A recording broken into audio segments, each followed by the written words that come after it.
আসসালামু আলাইকুম। নোট টিউটোরিয়ালসের পক্ষ থেকে সবাইকে স্বাগতম। আশা করি সবাই ভালো আছেন। আজকে আমি যে বিষয়টি নিয়ে আলোচনা করব সেটি হচ্ছে পরিমিতির 16.4 অধ্যায়।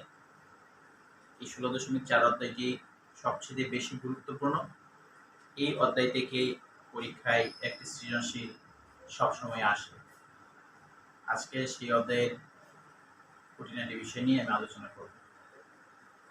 আমি একটি চিত্র বোর্ডের মধ্যে এঁকে রেখেছি, সেটি হচ্ছে একটি আয়তাকার ঘনবস্তু। আসলে প্রথমে আমার কথা হচ্ছে ঘনবস্তু জিনিসটা কি। ঘনবস্তু হচ্ছে যার দৈর্ঘ্য, প্রস্থ এবং উচ্চতা তিনটা জিনিসই সবসময় অ্যাভেলেবল, অর্থাৎ তিনটা রাশি সবসময় থাকবে।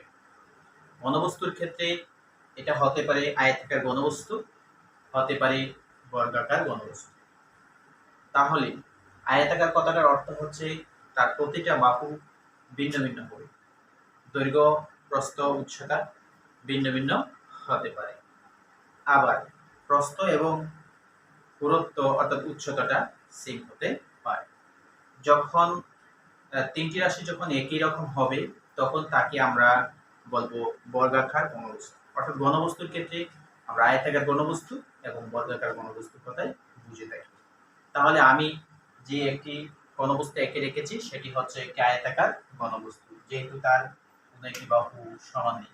তাহলে আমি আয়তাকার ঘনবস্তুর ক্ষেত্রে দৈর্ঘ্যটা আমরা বলবো এ, এবং প্রস্থটাকে বি বলবো এবং উচ্চতাটাকে আমরা সি ধরবো। সেই উচ্চতাটা হচ্ছে আসলে দূরত্ব বলা হয়ে থাকে, সেটা কতটুকু মোটা সেটা কি বোঝানো হয়। তাহলে এই আয়তাকার ঘনবস্তুর ভিতরে আসলে আমাদের কি কি খুঁটিনাটি বিষয় আছে সেটাকে আগের সূত্রাবলীগুলো খুঁজে বের করতে হবে। আয়তাকার ঘনবস্তুর ক্ষেত্রে যদি আমি খুঁজি তাহলে সেটাকে আমি বলবো আয়তাকার ঘনবস্তুর ক্ষেত্রফল, আয়তাকার ঘনবস্তুর আয়তন এবং আয়তাকার ঘনবস্তুর কর্ণের দৈর্ঘ্য। এই তিনটা জিনিস তোমাকে আগে ভালো করে জানতে হবে। তাহলে চলো শুরু করা যাক। তাহলে আমি প্রথমেই এই ছোট সূত্রগুলো তোমাদেরকে লিখে রাখছি, এখানে লিখে রাখো। আয়তাকার ঘনবস্তুর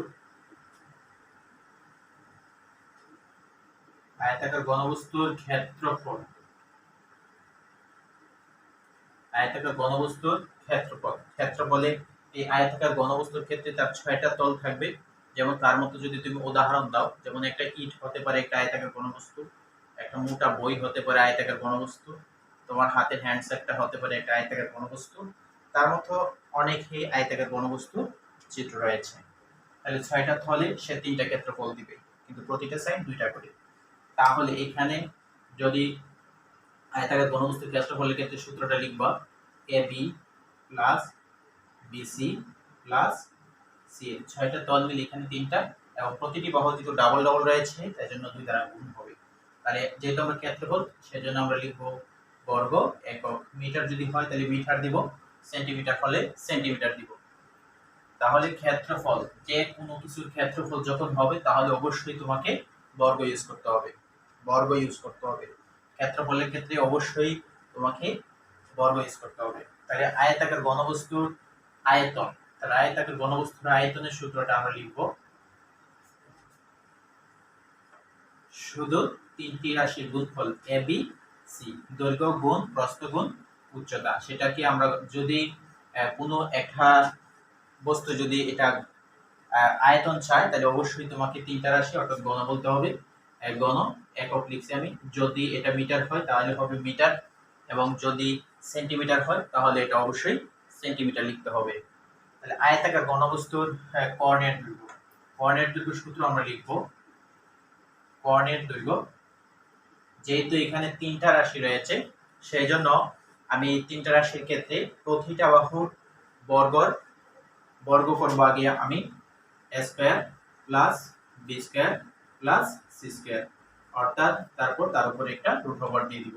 সেটা হচ্ছে আয়তাকার ঘনবস্তুর কর্ণের দৈর্ঘ্য। অর্থাৎ এটা যেহেতু একটা এক ধরনের দৈর্ঘ্য তাহলে এখানে বর্গও বসবে না, ঘনও বসবে না, শুধু তোমাকে একক বসাতে হবে।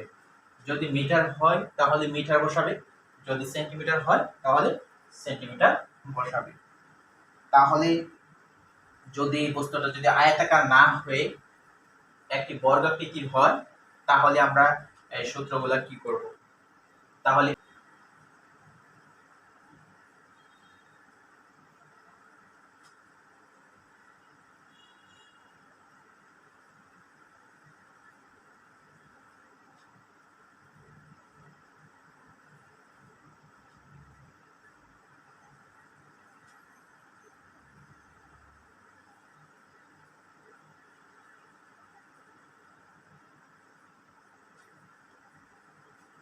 আমি এখানে একটি বর্গাকার ঘনবস্তু এঁকেছি। যেমন বর্গাকার ঘনবস্তুর কথা তুমি উদাহরণ যদি আমি দিই, তাহলে সবচেয়ে সোজা উদাহরণ হচ্ছে, যেমন তুমি ছক্কা যদি খেলো, সেটাকে তুমি বলো কানা দুইয়া তিনা ছয়রা পাঁচা ছক্কা, অর্থাৎ প্রতিটা বাহু তার সমান, সেটাকে আমরা বর্গাকার ঘনবস্তুর কথা বলতে পারি। অর্থাৎ বর্গাকার ঘনবস্তুর সবগুলা বাহুই সমান হয়। তাহলে আমি যদি এটাকে এ এবং প্রস্থ হবে এ, উচ্চতাও হবে এ, অর্থাৎ এটার দৈর্ঘ্য প্রস্থ উচ্চতা সবই সমান। কিন্তু যখন আয়তাকার ঘনবস্তু ছিল, তখন কিন্তু আমরা দৈর্ঘ্য প্রস্থ উচ্চতা তিনটাই ভিন্ন ছিল। আর এখন যেহেতু বর্গাকার, এজন্য তার সবগুলা রাশি সমান। তাহলে আমি যখন আয়তাকার ঘনবস্তুর ক্ষেত্রফল বলছিলাম, তখন আমরা লিখেছিলাম 2 * ab + bc + ca। যেহেতু এখন ab এবং bc এবং ca তার ভিন্ন ভিন্ন মান এখানে দেখাচ্ছে, তাহলে তাদের সূত্রটাও চেঞ্জ হবে। তাহলে আয়তাকার ঘনবস্তু না লিখে আমরা যদি লিখি বর্গাকার ঘনবস্তু, বর্গাকার ঘনবস্তুর ক্ষেত্রফল আমরা লিখব 2 * a * a, দৈর্ঘ্য a, প্রস্থ a, প্লাস প্রস্থ a, উচ্চতাও a, প্লাস উচ্চতাও a এবং দৈর্ঘ্য a, এটা আমরা লিখব বর্গ, বর্গ একক লিখব। তাহলে এখানে a * a, তাহলে a স্কয়ার, এটা হচ্ছে a স্কয়ার, এটা a স্কয়ার, টোটালি এখানে হচ্ছে 2 * 3a স্কয়ার। তাহলে আমরা ক্ষেত্রফলটা লিখব 6a স্কয়ার, এটা হবে বর্গ একক। অর্থাৎ আয়তাকার ঘনবস্তুর ক্ষেত্রফল ছিল আগে 2 * ab + bc + ca, এখন বর্গাকার ঘনবস্তুর ক্ষেত্রফল হবে 6a স্কয়ার। তারপর বর্গাকার ঘনবস্তুর আয়তনের ক্ষেত্রে আমরা সেম কথাটাই বলবো।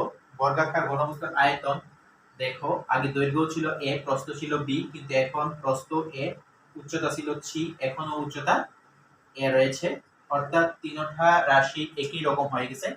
তাহলে এখানে a * a * a, তাহলে টোটালি দাঁড়াচ্ছে এখানে a কিউব।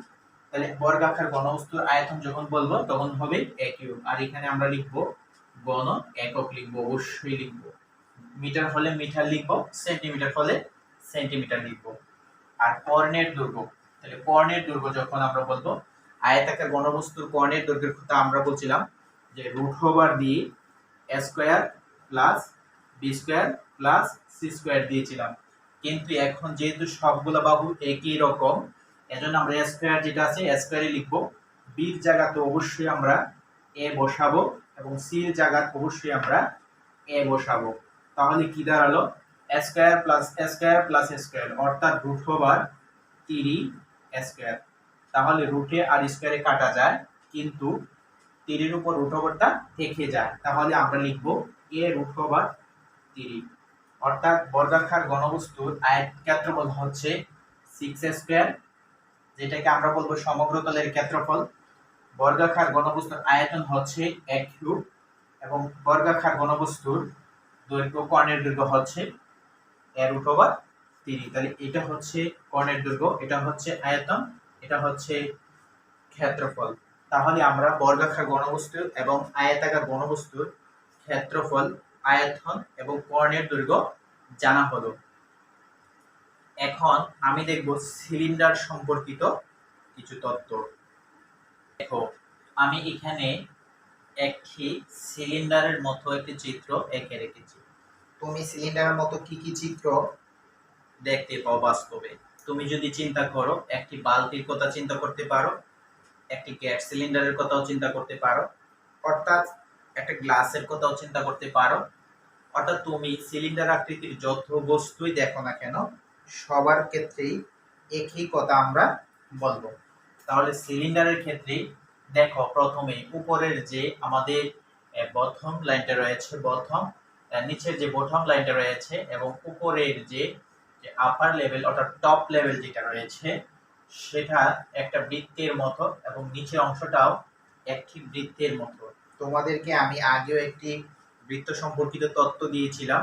বৃত্তের ক্ষেত্রফলের ক্ষেত্রে আমরা বলি পাই আর স্কয়ার, এখানে বৃত্তের ক্ষেত্রফলের ক্ষেত্রে আমরা বলবো পাই আর স্কয়ার।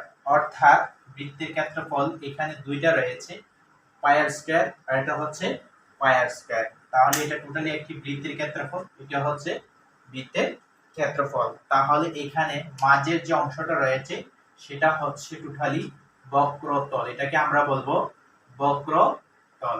আর এই যে সম্পূর্ণ অংশটা, এই সম্পূর্ণ অংশটার নাম হচ্ছে সমগ্রতল, সমগ্রতল। তাহলে এই সিলিন্ডারের মধ্যে আমার রয়েছে দুইটি বৃত্তের ক্ষেত্রফল এবং একটি বক্রতলের ক্ষেত্রফল, তিনটি জিনিস এখানে রয়েছে। তিনটি জিনিস যখন আমি একসাথে যোগ করব তখনই আমি পাবো সমগ্রতলের ক্ষেত্রফল। তাহলে এই বৃত্তের ক্ষেত্রফল আমরা লিখতে পারবো যে পাই আর স্কয়ার। এখানে আরেকটি বৃত্ত রয়েছে তার জন্য তুমি লিখবে আরেকটি পাই আর স্কয়ার, এবং মাঝে রয়েছে একটি বক্রতল, অর্থাৎ সম্পূর্ণ এটা বৃত্ত নয়, অর্থাৎ বাঁকা অংশ। এই যে অংশটা বাঁকা, আবার এই অংশটাও কি বাঁকা। যেহেতু বাঁকা অংশ অর্থাৎ এখানে কেটে নেওয়া হয়েছে, এজন্য আমি এখানে উচ্চতা h এবং এটা একটা পরিধির অংশ হিসাবে যোগ করা হয় চতুর্পাশ। তাহলে এখানে আমি লিখব 2 পাই আর h। টোটালি এখানে তিনটি অংশ রয়েছে, দুইটি বৃত্ত, একটি বক্রতল।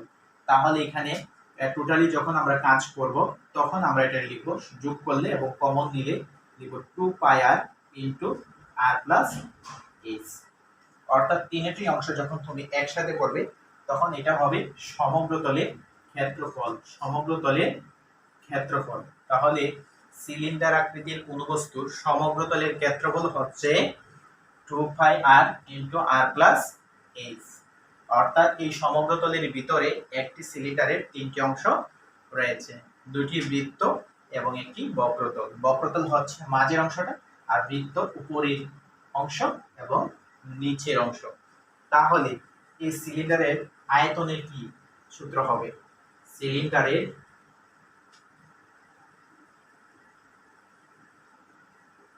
আয়তন, তাহলে সিলিন্ডারের আয়তনের সূত্র হবে, আমরা লিখব পাই আর স্কয়ার h। সিলিন্ডারের আয়তন হচ্ছে পাই আর স্কয়ার h।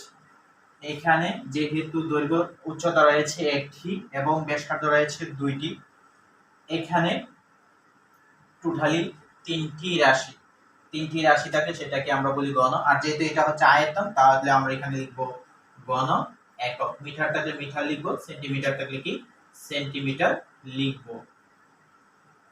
আমরা অবশ্যই অঙ্ক করার পর অর্থাৎ ম্যাথমেটিক্যাল দাগটা শেষ করার পর সাথে সাথে আমরা একক ব্যবহার করব, আমরা এই এককগুলো দিতে ভুল করব না। তাহলে আমার এই 16.4 অধ্যায়ের এই তিনটা টপিক সবচেয়ে বেশি ইম্পর্টেন্ট। অর্থাৎ এই তিনটা টপিক যদি তোমরা ভালো করে বুঝো অবশ্যই 16 অধ্যায়ের যে কোনো প্রশ্ন খুব সহজেই অ্যান্সার করতে পারবে। 16.1 অধ্যায়ের জন্য আমি কিছু অঙ্ক তোমাদেরকে দাগ দিয়ে দিব, সেগুলো অবশ্যই তুমি করবে। এই অধ্যায়ের সবচেয়ে ইম্পর্টেন্ট অঙ্ক হচ্ছে যেটা প্রায় পরীক্ষার সময় আসে, সেটা হচ্ছে যদি পাঠের ভিতর যদি তুমি তাকাও তাহলে তুমি দিতে হবে 8 নম্বর, 9 নম্বর, তারপরে লাগবে তোমার 12 নম্বর লাগবে সবচেয়ে ইম্পর্টেন্ট অঙ্কগুলা, তারপরে তোমার লাগবে 17 নম্বর অঙ্ক। 17 নম্বর অঙ্কগুলো তোমার প্রায়ই আসে, এই অঙ্কগুলা থেকে সৃজনশীল আসে।